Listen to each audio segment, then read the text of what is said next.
Pegar um jornal ou um livro para ler é um ato simples e extremamente prazeroso. Mas a leitura não se restringe apenas às palavras. Reflita sobre essa teoria. Em cada signo ou sistema de significados, as imagens estão implícitas. Para cada significante, por exemplo, uma palavra, existe um significado correspondente, que não é uma coisa, mas uma imagem interior ou física. Isso significa que estamos durante todo o tempo interpretando as imagens do mundo à nossa volta. Usamos símbolos e imagens para expressar conceitos e mensagens. A pomba branca, por exemplo, significa paz. A cruz é o símbolo de fé. Este é o símbolo universal da reciclagem. Já este é o símbolo que estabelece limites. E não lemos apenas os símbolos. Lemos as imagens da rua, os gestos das pessoas, enfim. Estamos durante todo o tempo interpretando o mundo à nossa volta. Mas a interpretação das imagens que vemos está diretamente ligada ao nosso conhecimento, à nossa visão de mundo, às nossas referências. Segundo Gonçalves, os conhecimentos prévios do leitor são um elemento determinante para o grau de compreensão daquilo que se lê. A relação entre os conhecimentos prévios do leitor e a compreensão não é linear. O conhecimento pode existir, mas não ser ativado durante a leitura. Pode estar fragmentado e, por isso, ser aplicado com incorreções. Pode ser incompatível com a informação presente no texto que está a ser lido e, por isso, poderá levar o leitor a desvalorizar ou a deturpar o que lê. É o clássico exemplo da criança urbana, que conhece apenas gatos e cachorros. Essa criança vai a uma fazenda e vê um cavalo pela primeira vez. Como ela nunca viu esse bicho antes, o seu referencial é de que o cavalo é uma espécie de cachorro grande. Aos poucos, a criança vai percebendo as diferenças, até entender que se trata de um outro animal. Jovens e adultos passam pelo mesmo processo. A forma de enxergar ou entender um assunto depende do seu próprio referencial. Vamos fazer um teste? Aí eu acho que é um banho de descarrego, né? Tradição baiana também. Olha, eu acredito que seja um banho de lama por brincadeira. Por mais que a gente tenha algumas tradições de banho de lama em Porto Seguro, no Pará tem uma tradição no carnaval de banho de lama também. Mas pela fotografia tem pessoas atrás com copos na mão, segurando copos na mão. As pessoas que estão meladas de lama estão dando risada, estão descontraídas de roupa de banho. Eu acredito que seja uma brincadeira. E essas pessoas estão tomando banho de lama, talvez para hidratar o corpo, porque a lama hidrata o corpo. Em 2002, a Angela Klein desenvolveu um esquema sobre mecanismos que utilizamos na hora de processar uma informação. Vamos ver como? Os olhos são a porta de entrada para o nosso cérebro. A partir do que vemos, procuramos em nossa mente um referencial para que possamos organizar e guardar a informação. Em seguida, ativamos todo o nosso conhecimento para a compreensão e interpretação do que vemos. Se houver conhecimento, referencial prévio, essa informação será armazenada em nosso cérebro. Se não houver referencial algum, ela será descartada. Depois de ver o esquema anterior, fica mais fácil compreender como nosso cérebro reage diante de um novo texto, uma nova imagem.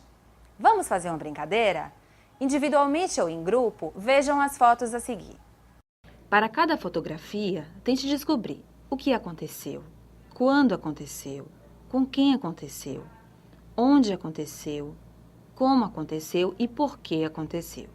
Mas além do conhecimento prévio, importante para interpretar uma notícia, é preciso desenvolver uma leitura crítica e perceber os discursos que estão nas entrelinhas. É preciso compreender e interpretar o discurso do outro. Afinal, o mesmo fato pode ser abordado sobre vários pontos de vista, levando a várias interpretações. Agora vamos falar da relação entre leitura e escrita. Ler mais nos ajuda a escrever melhor. Ler jornal, além de nos manter bem informados, contribui com a nossa visão de mundo. As estratégias de leitura são divididas em dois tipos: as cognitivas, que acontecem de forma inconsciente, e as metacognitivas, que acontecem de forma consciente. Segundo Gonçalves, a metacognição é a capacidade de estar consciente dos próprios processos de pensamento. É o pensar sobre o pensar. A autoavaliação, que nos permite dizer: estou a compreender? Durante a leitura. A metacognição inclui duas componentes distintas. O grande desafio dos professores é contribuir para que o aluno acesse e ative o seu conhecimento prévio. Nesse sentido, o jornal pode ser muito útil. O jornal pode ser uma grande ferramenta de incentivo à leitura, pois traz em suas páginas informações que são presentes no dia a dia dos alunos, por apresentar uma linguagem mais coloquial sem ser pobre. Com isso, a identificação dos alunos fica mais fácil. Já que os livros carregam um estigma de intelectualidade e de linguagem difícil, uma forma de contribuir com a interpretação dos alunos é fazer uma leitura progressiva. Vamos ver como. Primeiro, escolha uma notícia com foto. Mostre apenas a foto aos alunos e discuta com eles o que se refere àquela imagem, que história deve estar contida na matéria. Depois, leia a legenda e, em seguida, o título da matéria. Veja se eles acrescentam novas informações. Por último, leia em grupo a matéria completa. Mas para que o jornal seja utilizado como recurso didático, é preciso entender seus instrumentos. Um jornal é formado por textos, títulos, fotos, gráficos e muitos outros recursos. Vamos conhecer o significado e o uso de cada um deles. O título é uma breve frase utilizada acima da matéria, cujo objetivo é chamar a atenção e despertar o interesse pela leitura do texto. Sua principal característica é ser uma frase curta, que sintetize toda a situação. Sempre tem algum verbo.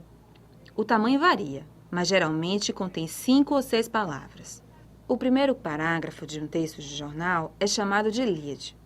Ele deve conter as principais informações do texto. O lead de uma matéria deve conter as seguintes perguntas: o que, quem, onde, como, quando e porquê. O texto segue a lógica da chamada pirâmide invertida.